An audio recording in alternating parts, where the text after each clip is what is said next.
वाली राध्या को जिस दादी ने कल तलक ले राध्या को इस घर से बाहर निकलना चाह रही थी, वही दादी ने आज खुश होकर राध्या को अपने इस घर की छोटी बहू मान ली। क्योंकि जैसा ही दादी ने राध्या की प्रेगनेंसी का रिपोर्ट देखते हैं, वह बहुत ही ज्यादा खुश होती है। उन्हें तो आज खुशी का ठिकाना ही नहीं रहता है। जी हाँ दोस्तों, सीरियल वाला सुंदर में कब अब सभी लोग देखने वाले हैं। जैसे राध्या गर्भवती हो जाती है तो फिर दादी ने राध्या को प्रथम पत्नी मान लेती है। अस्पताल में राध्या बनी मां दादी का सारा सपना हुआ चकनाचूर। दादी ने जो सपना देखी हुई थी राध्या को इस घर से बाहर करने के लिए अब नहीं कर पाएगी, क्योंकि राध्या अब मां बन चुकी है। राध्या एक प्यार से बेटे को अस्पताल में जन्म देती है। राध्या ने दिया प्रथम के बेटे को जन्म। दादी के अरमानों पर गिरा पानी। राध्या की जिंदगी में पिछले कुछ महीनों से एक के बाद एक तूफान आते जा रहे थे। कभी कामिनी की चालें, कभी दादी की नफरत और कभी परिवार के अंदर चल रही साजिशें। लेकिन कहते हैं कि जब भगवान किसी की परीक्षा लेते हैं तो उसके लिए खुशियों का दरवाजा भी खोल देते हैं। ऐसा ही कुछ होने वाला था राध्या की जिंदगी में। उस समय घर का माहौल बिल्कुल सामान्य था। राध्या अपने कमरे में थी। वह गर्भवती थी और उसके बच्चे के जन्म का समय बहुत करीब आ चुका था। प्रथम हर समय उसकी देखभाल करता था, क्योंकि वह जानता था कि राध्या ने इस घर के लिए कितनी तकलीफें झेली हैं। दूसरी तरफ दादी अभी भी राध्या को स्वीकार नहीं कर पाई थी। कामिनी के घर छोड़कर जाने के बाद भी दादी के मन में राध्या के लिए नफरत कम नहीं हुई थी। वह हर समय सोचती रहती थी कि किसी तरह राध्या को इस घर से निकाल दिया जाए। उसी दिन अचानक राध्या को तेज दर्द शुरू हो गया। राध्या दर्द से करा होगी। प्रथम, मुझे बहुत दर्द हो रहा है। प्रथम घबरा गया। राध्या, तुम चिंता मत करो, मैं अभी तुम्हें अस्पताल लेकर चलता हूँ। पूरे घर में हड़कंप मच गया। रजनी दौड़ कर आई। क्या हुआ राध्या को? माँ, लगता है बच्चे के जन्म का समय आ गया है। यह सुनते ही सभी लोग घबरा गए। प्रथम ने तुरंत गाड़ी निकाली और राध्या को लेकर निजी हॉस्पिटल के लिए निकल गया। अस्पताल पहुंचते ही डॉक्टरों ने राध्या को तुरंत लेबर रूम में शिफ्ट कर दिया। प्रथम बाहर खड़ा था। उसके चेहरे पर चिंता साफ दिखाई दे रही थी। वह बार-बार भगवान से प्रार्थना कर रहा था, हे भगवान, मेरी राध्या और मेरे बच्चे को सुरक्षित रखना। घंटों बीतने लगे। हर मिनट प्रथम के लिए एक साल के बराबर लग रहा था। रजनी माँ भी अस्पताल पहुंची थी। उन्होंने प्रथम के कंधे पर हाथ रखा। बेटा, चिंता मत कर, सब अच्छा होगा। लेकिन प्रथम की नजरें लगातार ऑक्सीजन सिलेंडर के दरवाजे पर टिकी हुई थी। अचानक लेबर रूम का दरवाजा खुला। एक नर्स मुस्कुराते हुए बाहर आई। बधाई हो, बेटा हुआ है।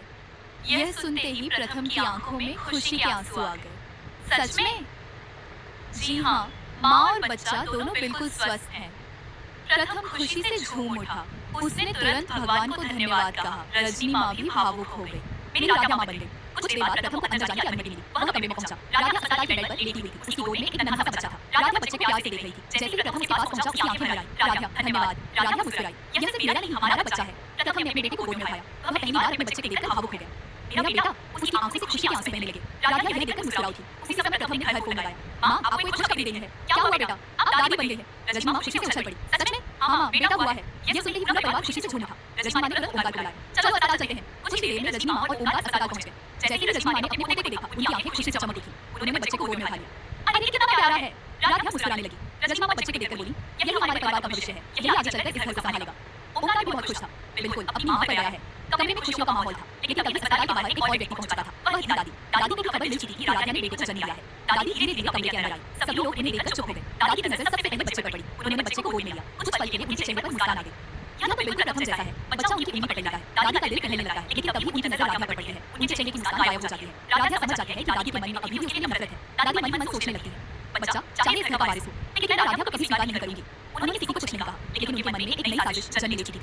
उधर अस्पताल में अगले 2 दिन खुशियों के बीच गुजरते हैं। प्रथम हर समय राध्या और बच्चे के साथ रहता है। रजनी माँ भी उनकी खूब देखभाल करती है। राध्या पहली बार माँ बनने की खुशी महसूस कर रही थी। वह अपने बेटे को घंटों गोद में लेकर बैठी रहती। तीसरे दिन डॉक्टर ने छुट्टी दे दी। अब आप लोग घर जा सकते हैं। यह सुनते ही सभी खुश हो गए। घर में पहले से तैयारियां शुरू हो चुकी थी। रजनी माँ ने पूरे घर को सजवा लिया। दरवाजे पर फूलों से सजावट की गई। रंगोली बनाई गई। पूरे परिवार को इंतजार था कि घर का नया सदस्य कब आएगा। कुछ देर बाद प्रथम अपनी पत्नी और बेटे को लेकर घर पहुंचा। जैसे ही कार घर के सामने रुकी, रजनी माँ आरती थाली लेकर बाहर आ गई। उन्होंने सबसे पहले राध्या की आरती उतारी, फिर बच्चे की नजर उतारी। घर में आपका स्वागत है। राध्या की आंखें नम हो गई। आज उसे पहली बार लगा कि वह सच में इस घर का हिस्सा है। रजनी माँ ने मुस्कुराकर कहा, अब यह घर पहले से ज्यादा खुशहाल हो गया है। राध्या बच्चे को गोद में लेकर अंदर प्रवेश करती है। पूरा परिवार उसका स्वागत करता है। लेकिन एक कोने में खड़ी दादी यह सब देख रही थी।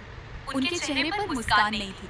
वे मन ही मन सोच रही थी, अभी खेल खत्म हुआ है। उस रात सभी लोग खुशी मना रहे थे, लेकिन दादी अपने कमरे में बैठी थी। उनके सामने राध्या की तस्वीर रखी हुई थी। वे गुस्से में बोली, राध्या, तू सोच रही होगी कि बच्चा पैदा करके तूने इस घर में अपनी जगह पक्की कर ली है, लेकिन ऐसा नहीं है।